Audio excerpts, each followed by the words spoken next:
In our modern world of technology and communication, we're always looking for new ways to connect with others.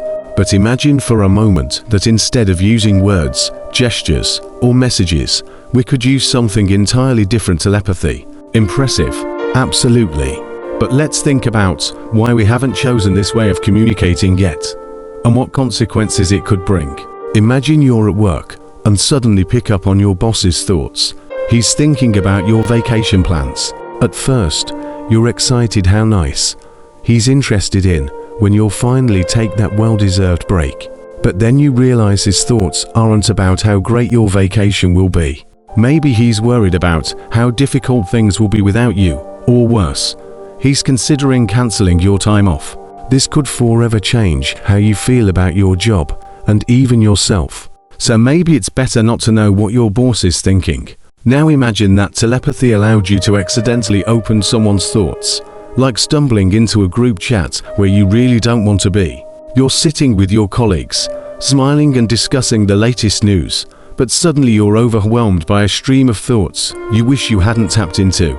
Someone is thinking about how to leave work early, or how hard it is to talk to certain people in the office. These thoughts could forever change how you see your team.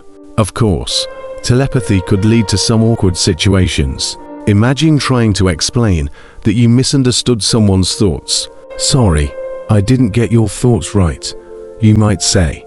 But how convincing would that sound?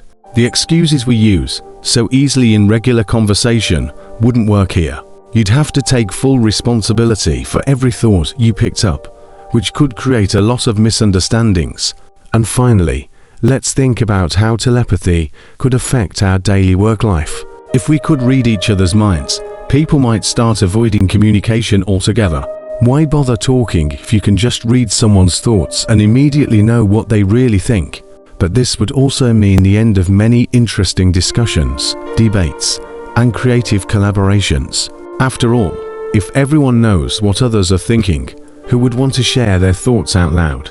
So, while telepathy sounds like an amazing ability, in reality, it could cause more problems than it solves. Maybe it's better to leave this idea in the realm of fantasy and keep using good old-fashioned words to communicate, argue, and negotiate. After all, the mystery of what someone else is thinking is what makes our conversations so interesting and unpredictable.